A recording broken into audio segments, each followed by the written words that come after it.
This is your spiritual game plan, and I'm your host, Sherry Fletcher. Change. It happens to all of us. You've invested your time and energy into an important role, sometimes for years. Then suddenly it's time for you to move on. Maybe you've worked hard on a dream, and now your path is taking a new turn, but the dream isn't going with you. Perhaps you've raised your kids, and now they've moved on, but your empty nest is filled with parent care. Maybe you're in the middle of diaper changes and laundry piles. If you find yourself asking questions like, where do I fit in anymore? Am I even relevant? How do I find my purpose now? You are in the right place. This is the show for women in a season of transition. I believe that while your roles in life will change, your purpose is eternal. I'm here to help you understand just how intentionally you were made by a creator with a game plan. Through interviews and inspirational guests, we'll discover ways to help you unlock the purpose God placed in you, develop a game plan for your life's calling, and embrace the intentional masterpiece you were created to be. Today, I'll be talking with my friend Michele Cushatt, an experienced communicator and international speaker. She is the author of 3 books and the host of the podcast, This Undone Life Together. As a 3-time head and neck cancer survivor and a parent with children from hard places, Michele will reluctantly tell you that she's an expert of trauma, pain, and the deep human need for authentic connection. Even though I have faith in God, I still find myself asking, is God real? And if he is he good? And if he's real and he's good, and I'm going through hard stuff, where is he? Today, Michele and I will discuss her journey behind her recent book, Relentless, the unshakable presence of a God who never leaves. Good morning, Michele. Thank you so much for joining me today. How are you? I'm good. I have been so looking forward to this, Sherry. You know how much I love you. So to be able to hang out with you and your people is just like a treat. So thank you for that. Same here. So I met you the first time at West Coast Christian Writers when I came with Sherry Gregory. And then I've had the honor and the blessing of getting to know you better through Communicator Academy and our mutual friends such as Sherry and Kathy Lipp. So I want to give that blessing to my audience. So tell us a little bit about you, your family, and how God has been directing your ministry this year. Okay. So I'm Michele. I'm married to Troy. We have 6 kids. So you ready for this? They are 28, 26, 23, 14, 13, 13. So not only have we all been like pandemic, isolation, locked up, quarantined in our houses, but I need everybody to know I've been locked up in quarantine with 3 teenagers. I think that deserves some kind of extra award. Absolutely. Professionally, I have been an author and speaker for a number of years. I have 3 books that I've published, and I've traveled around the U.S. and internationally speaking. I've done that for probably about 14 years now. Earlier this year, actually at the end of last year, I felt God really doing a shift. I've done a lot of coaching, consulting over the years, especially training communicators, speakers. Doing a lot of presentation coaching as well as executive or business coaching. And at the end of last year, I was invited to be an executive at a leadership development company. And so I accepted that job. I'm the chief training officer at Michael Hyatt and Company, which basically means I help with all of their coaching, training, and live events. And I get to work with business owners and CEOs and executives, helping them to really scale their business, grow their business without compromising their personal life. So it's all about what we call the double win. And so I love that because I'm all about bringing excellence to our careers, but not compromising our family life. So this is a great sweet spot for me to help other men and women to thrive in their gifts and still have a really good, healthy investment with their children and families and friends and everything else. So that good balance in life. So that's what I'm doing right now. And it was an unexpected shift, but came at an interesting time. We had no idea a pandemic was coming. So it's always nice to have a job and to have insurance and to be able to do virtual work in the middle of our extraordinary circumstances this year. So definitely a provision of God. Absolutely. That's so true.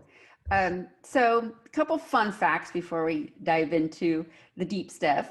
So if I were visiting you on a Sunday afternoon in the fall, I would assume you'd be watching football. Uh, yes. Although this year I'm not entirely sure what that's going to look like, but yes, that's what Sunday afternoon, Monday evening, occasionally on Thursdays for Thursday night football. That's what I'm doing is watching the NFL. So I wouldn't want you to know that I pretty much have no clue what's going on. Very but I scary, but I very would be sad. sure that there would be something that I definitely would yell if the opposing team dropped a pass. What would that be? Well, if the opposing team, if it was an incomplete pass, Yeah. yeah. So yeah, you would cheer for that. So But I thought the Broncos yelled like yeah. incomplete. Oh yes, they Honk, honk. definitely do at the top of their lungs. Yes, 100%. So Yeah. So I would probably try to master that so that I would, so that yeah, you wouldn't know that I know I nothing. think people would probably still know that you don't know about football. Thank you. Yeah, thank you. I remember when when my kids were little, well, all through their growing up, they loved basketball. They loved football too, but they loved basketball. And you'd think after, 16 years of going to their games, I would know what they were doing. I got a little bit better, but I didn't know what the positions were or what they were doing. And so but I did like to mix up the sport. So Oh, like if my son was point and running down, I would yell, "Hey, Charlie, be sure to watch your pocket." And he'd get so, he's like, look at me like, okay, that's good. It I sounds would like do, what my kids do, right? So I'm the biggest football fan in our family. I have four boys, but I'm the biggest football fan. And yeah, four of my six kids are boys. But anyway, but they're always like in football, um calling it a well, let's say in basketball calling it like a is that a touchdown? And I'm like, wrong sport. yeah, Let's get that figured out, or a field goal to call it a home run, or I'm like, okay, all right, yeah, let's have a little bit of education. My that's boys are hilarious. pretty good about it, but definitely the girls have no idea what's going on. Yeah, I know enough to embarrass them. Yeah. If they're playing soccer, I'll say, "Hey, hasn't got three in the key?" And like people around me are like, "What?" Anyway, Now I want to go to a game with you just to have the entertainment of that. hey, I have to make fun of my ignorance, right? It's okay. It's Yeah. okay. It's kind of like I'm kind of an anomaly, but I love baseball and football. So right now I'm watching Major League Baseball. So excited that they finally started their season a couple of weeks ago. And that's what I do pretty much every evening. It's the only TV I really watch. I know. Look at you. I'm It's the only yawning. TV. I know. It's so weird. It's so weird that I like this, but I'm like, I used to try to deny it. Now I'm like, nope, we just embrace it. I love it. That's awesome for you. So one question I do ask every guest is if you look back in your life, as far back as you can remember, where do you see the very purpose that you are living out today in who you've always been? Oh, interesting. That's a really good question. And I think this is probably true for most of us, but my discovering kind of how I was wired up and how God gifted me was not a straight path. I mean, No. I got my bachelor's degree is in nursing. I have a Wow. medical degree, right? And so I was a math science girl. So you don't picture a girl who has a bachelor's in nursing and a nursing license ends up a writer, speaker, and coaching, um, a coach and consultant, and now an executive at a leadership development. It just doesn't. It's like it doesn't make sense.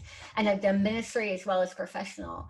Um, so that's a really good question. I think looking back. Uh, I remember when I was a senior in high school, I really thrived academically, but I also had such a ministry kind of heart. I wanted to do Mhm. ministry. And maybe I remember my dad taking me. My dad worked for State Farm Insurance at the corporate headquarters for 40. He was at State Farm for 40 some years, and I remember him taking me to corporate when I was a senior in high school to meet with accountants there, because I was so good at math that they thought maybe I should be a CPA, and that was so not me. Like, to me, I met with these accountants and I thought, please, please don't let me end up like them. But it was still a combination of this corporate environment with this ministry heart, which is what I'm doing right now. And I think it just took me a long time to figure out my own unique sliver of that, where I'm still very much doing ministry. I'm still writing books.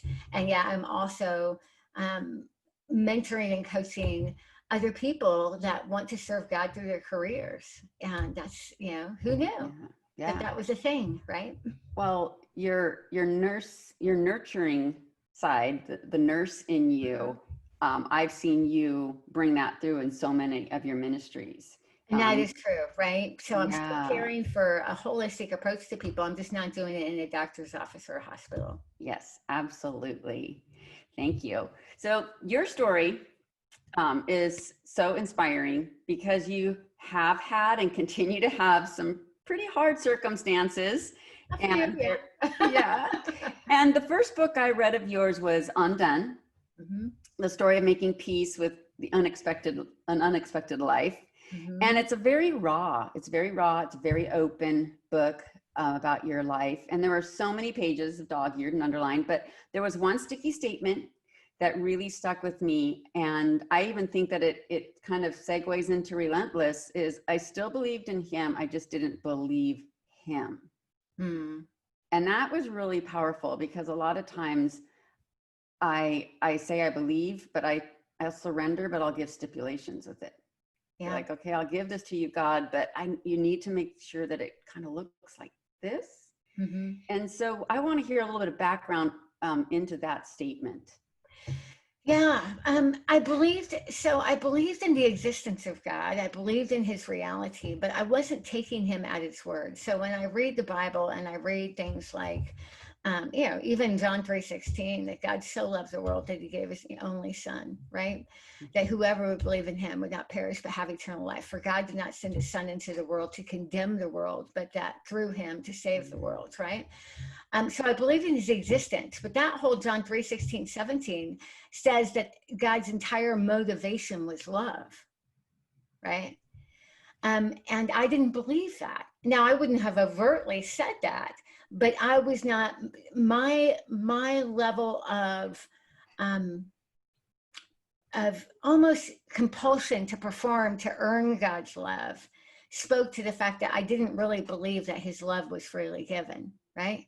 I was constantly trying to earn it and prove myself and be good enough, which, that action confirms that I did not have a deep belief yet that God was who he said he was, a God who literally gave everything, his own life, in order to rescue us because he loved us. That he had no obligation to save us, but he did it out of love. And so I believed in his reality, but I did not believe him. I did not believe when he said that I will be with you always, that was a black and white hard fact. I believed that if I made a mistake, that he would abandon me. If I wasn't good enough, that he would not be with me. And I had that level of anxiety and almost achiever type A drivenness in my faith, because I really didn't believe that he meant what he said. And so that was the discrepancy. It wasn't, there wasn't a sense of not, I knew he was real. I believed his existence, but I didn't trust that his love was exactly what he said it was, that it was eternal. Yeah. And that's exactly how I felt as well. It was like, well, I've grown up in a home of faith, and you did as well, and very lucky to have been so, but our sin infiltrates into that faith, as it does everyone in the church as well. And I remember I would be worried, like, if I'm one mess up away from losing my salvation, or I'm going to go too far, I'm going to pass the line where forgiveness and grace stop. And that's kind of where you share too in Relentless, that there's an unshakable presence of God who never leaves. Never leaves. And Period. yeah, Right? and you're so passionate about erasing the thoughts like I had, where, you know, I'm going to reach a point where I'm unsavable, or God's like, okay, you've gone too far and I'm out. And in the book, you call that you say that you had to dig into the basement of your faith. Yeah. And you had to discover that God that would never leave you. And I always pictured like God on this throne, just waiting for me to come crawling back.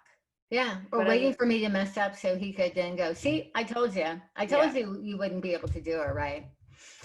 But in this book, you present that not only are we relentless, but God is too, and it's a two-way relentless relationship. And really, his relentlessness is indefatigable, right? It's just, he does not get weary or tired. We do. Mm-hmm. And so we kind of assume that he's like, you know, let's talk about our children, our spouses, you know, if they mess up one too many times, we're very reluctant to forgive. We're like, yeah, I've heard this story before. I don't believe you. So we kind of project onto God that same kind of, you know, you can screw up 3 or 4 times, but if you do 5, it's all over. Yeah. Right. Exactly. And we project that, and God's saying, oh, I am so not you. Thank goodness. Yeah, exactly. I think digging into the basement of my faith, I had to face the reality that I had some beliefs that were theologically inaccurate. Yeah. You know, and I had to really get back to the basics of what do I really believe? And you know, you could sit there and say, where does that come from? It came from other in progress humans just like me, right? Other people who were wrestling with their own faith, other very well-meaning adults that were in my life when I was a child who were figuring out their own way. I mean, ask my kids and they would say I'm very much in progress too, right? So that's what happens. But I had to get back to like some simple scriptures, like Paul talking in Romans, that while we were yet sinners, Christ died for us. And I had to sit with that and go, what does that really say? What that says is, before I could get myself cleaned up, before I could really perfect and become a really good person, before I could polish myself and have all the answers and all of this, while I was yet a big hot mess, Jesus died for me because of love, right? That there was nothing that I brought to the table, that God brought everything to the table. There was nothing that I brought, nothing, no amount of goodness or good intentions or anything else. And then I had to wrestle with, can I let him love me like that? Yeah.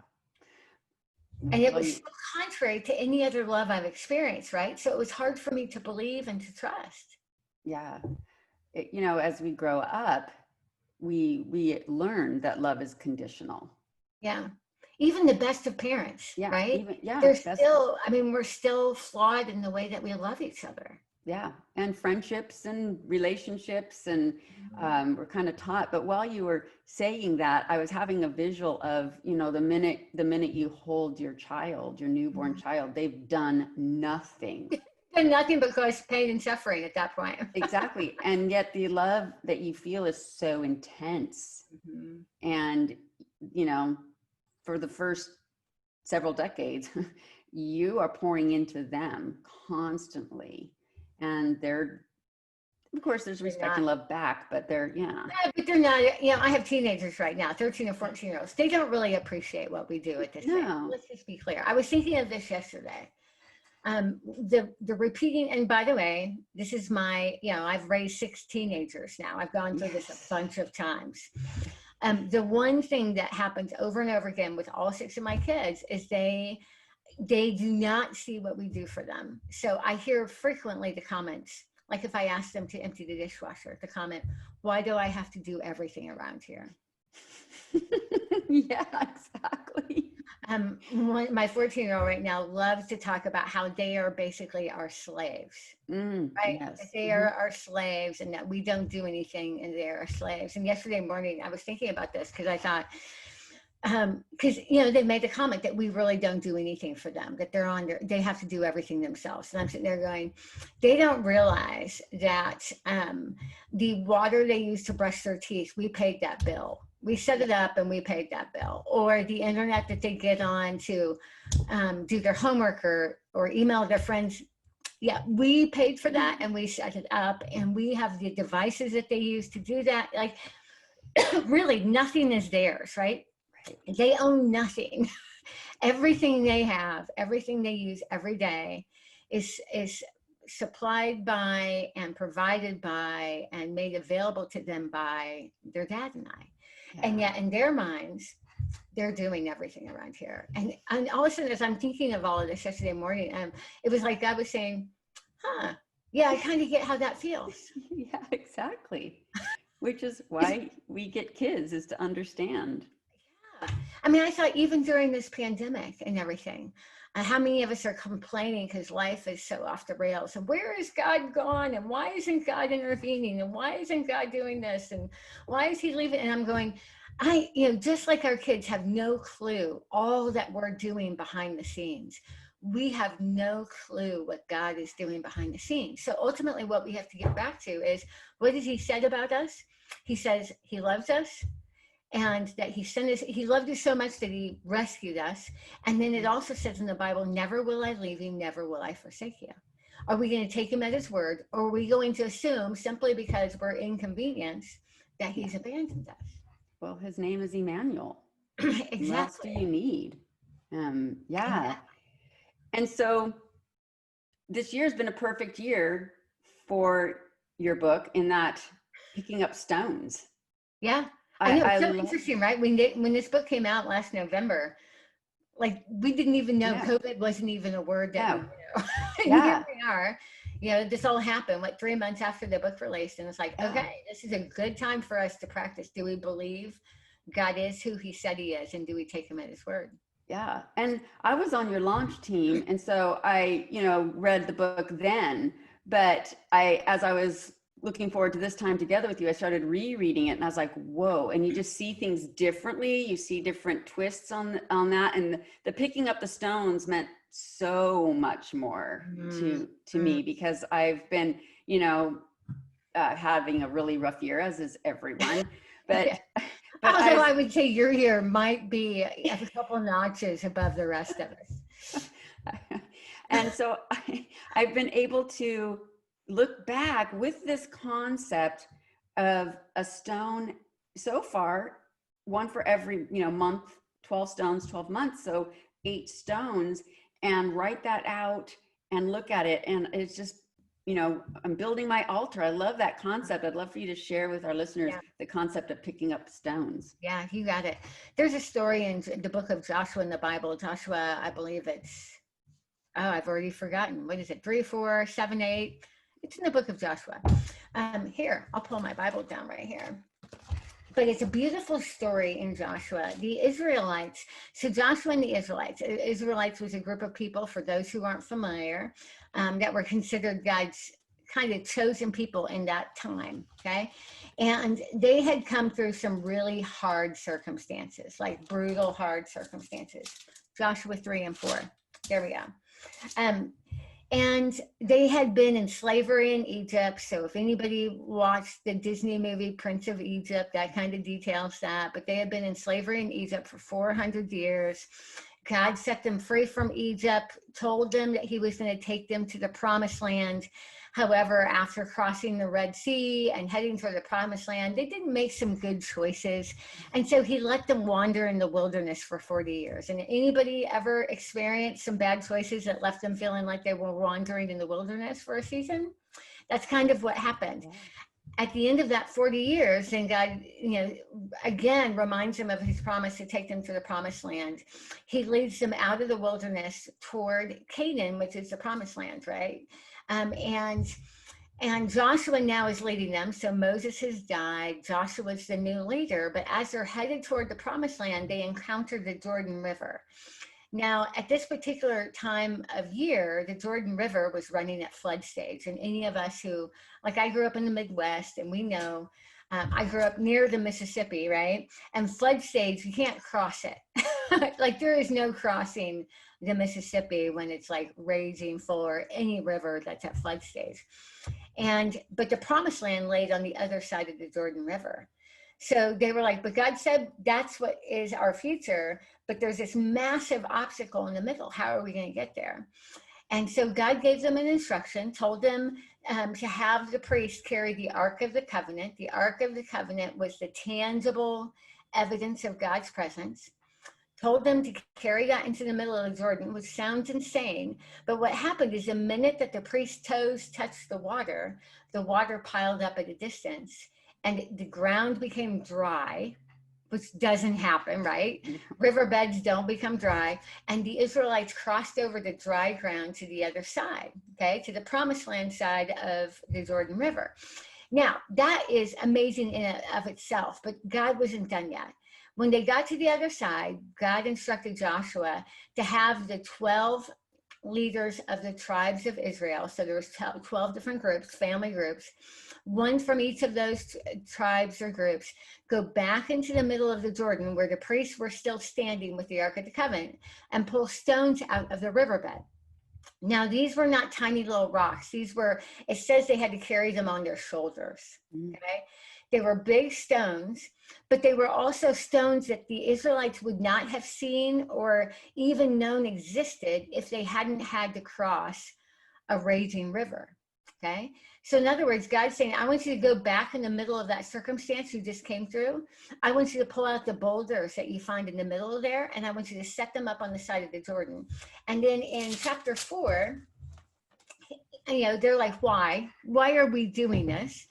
And God tells them very clearly. He says, in the future, when your children ask you, what do these stones mean? Tell them that the flow of the Jordan was cut off before the Ark of the Covenant of the Lord. When it crossed the Jordan, the waters of the Jordan were cut off. These stones are to be a memorial to the people of Israel forever. And at the end of 4, verse 24, it says, God did this so that all the peoples of the earth might know that the hand of the Lord is powerful, and so that you might always fear the Lord your God. In other words, what God wanted them to do is set these up because he knew it wasn't going to be the last hard thing that they would experience.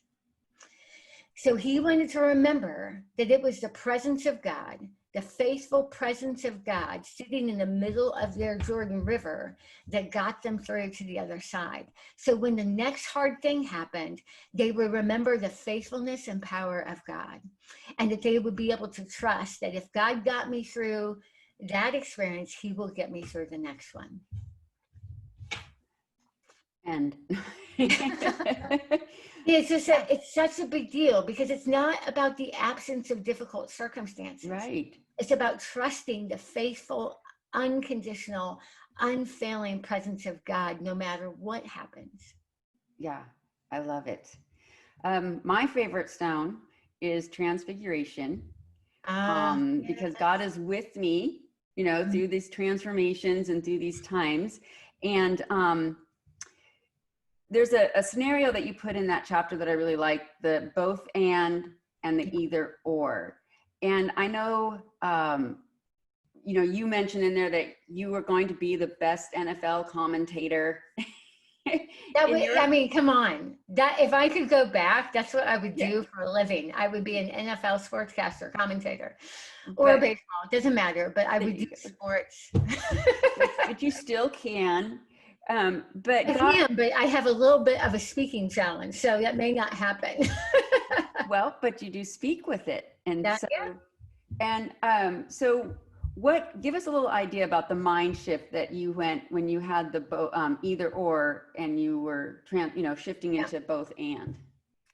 It's this whole paradox of grace and truth, right? Just both and, either or. And as humans, we tend to land on one side or the other. We tend to try to make everything black and white, right or wrong, grace or truth. And with this whole grace and truth paradox, the truth, I am a black and white rule following girl. I come from a very legalistic mindset and background, right? So you're either right or wrong. And there was a sense with truth, that I was all about, I deserve punishment. I deserve, because I've made so many mistakes. I am sinful. This, all this shame, right? Um, and so some of us tend to fall on that side. Lots of judgment, lots of black and white of people being right or wrong, good or bad. And then there's other people who fall on the grace side, which is, oh, it's all okay. Everything goes. Let's just be kind. It's fine. And what we really need, okay, what really makes the gospel so profound is the coexistence of grace and truth. The truth is, we really are sinful. We don't deserve rescue. We really have compromised holiness. If you believe in the reality of God, of a holy God, there's nothing we can do to achieve it. Okay, there's just, all of us know that that we are not always pure and kind and completely selfless. I mean, usually I figure that out by about 9 a.m. in the morning, right? When my kids are grouchy and arguing, right? But the whole power of the gospel is the combination of grace and truth. That, again, back to Romans, while we were yet sinners, Christ died for us. We were sinners. That's the hard truth. And yet Christ died for us. That's the grace. And the only one that perfectly embodies this balance of grace and truth is Jesus himself, right? Is God himself, this combination of absolute holiness and absolute love, right? It was God's holiness that separated us from him, but it was God's love that brought us to him anyway, right? And if we land too heavy on one side or the other, we're missing the real power of the gospel. And it's the fact that they are so beautifully simultaneous in the reality of Jesus, Emmanuel, God with us, that we were completely separated from God, and yet God was not content to leave us that way. And he created a bridge to bring us to himself. And that bridge was the cross. That's what did it. Yeah, I like that, because I tend to believe that if a situation changes or an area in my life is gone, then it's either or. Like, okay, now I'm back to ground one, and I loved changing that to no, it's both and the same is true for sorrow and joy, right? Sorrow and joy go together. They're not sequential, they're simultaneous. That you can be full of sorrow and grief and yet still grateful in the greater reality of God's presence and goodness, right? They can coexist. You don't have to pretend to be tough in order to have faith. Right. You can have faith and still weep. Yeah. You can have faith and you can be thankful and still feel sadness. Yeah. You can be human and still rest in the fact that you will be redeemed. Yeah. Right? It's all of that's simultaneous. And rather than being so black and white, either or, which was my mentality, that I can't question God and have faith in him. Wait a second. Sometimes having questions is just part of being human. That doesn't mean that I don't trust him. It's the means to a deeper faith. I don't have to pretend to be happy in order to communicate my joy and gratitude for God. I can have sorrow, and to see that they can coexist, that there can be both that sorrow and joy and grace and truth. And that really is the embodiment of the gospel. Yes, thank you. So as we wrap up, I wanted to just have you give a short message of hope to any of the listeners who, like you said, they're wanting to hold on to faith. They know what they've been taught, but they just don't see the evidence right now. And they might have felt like God has just left them. Yeah. Boy, it's so hard. First of all, I mean, it's just, I can talk about this all here. That doesn't mean I don't wrestle with it every day. Right? Every day. So after having cancer 3 times, I have so many scars on my body and everything's cut up, and I've had most of my tongue removed. You can see all the scarring on my neck and my face. So I have pain every day. Eating, swallowing, talking is a huge challenge. So every day I have to wake up and choose where I'm going to place my trust. And our temptation is to place our trust in our ability to control our circumstances, right? To place our trust within what we can directly influence. Sometimes that control looks like worrying about everything, because even worry gives us a false sense of control, right? So I can place my trust in that, but sooner or later, some kind of circumstance is going to land outside of our control. Right. For me, it was cancer and having children who struggled and all of that. But for all of us this year, 2020, what has landed outside of our control is a pandemic, a global pandemic, some economic challenges, and the fact that our lives that we knew in 2019 no longer exist. Right? Yeah. And when that happens, all of a sudden we realize how much is out of our control, and we start to panic, and we start to mourn, and we start to feel depressed, and we start to feel despair and hopelessness. And that's when we have to realize this is what we have to hang on to, that peace isn't a feeling or a certain set of circumstances. Peace is a person. Mm-hmm. Okay? Yeah. Peace is a person. None of us can predict what's going to happen. I have no control. In fact, I have no idea how long I'm going to live. You can't have cancer 3 times without having some constant awareness that it could change on a dime, right? I have no guarantee of a full life. And if that is my sense of peace, then I'm out of luck. Yeah. But peace is a person. And that person is Jesus.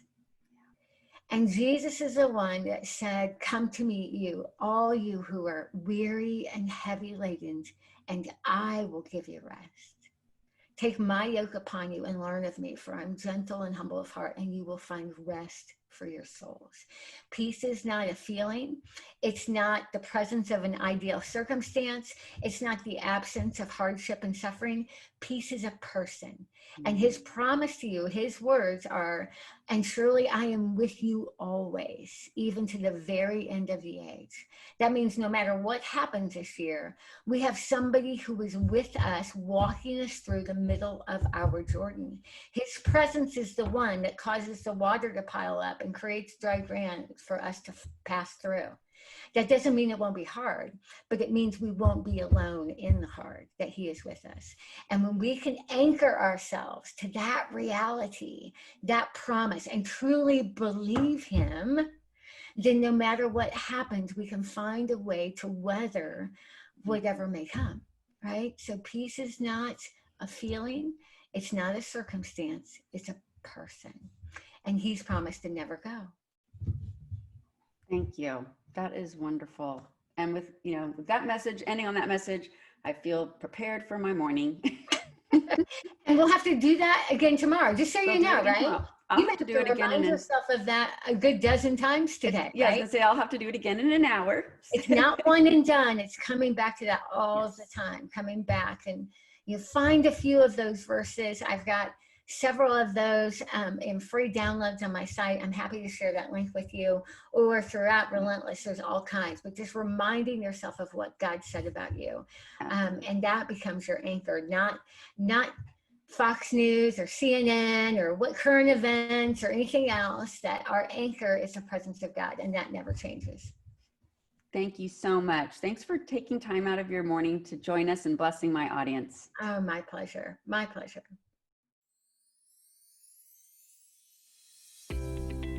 Thank you for joining us today. The links to connect with Michele are in the show notes. If you enjoyed today's episode, please be sure to subscribe so that you will not miss other great guests. I would also love it if you would leave a rating and write a review. And please be sure to go back and listen to any other episodes you may have missed. Are you able to look back on this year and see the stones? The proof that God has been with you? For me, collecting these stones has been essential in being able to help my unbelief. I hope that Michele's story and words of encouragement have helped you see that you are pursued relentlessly by a God who never leaves.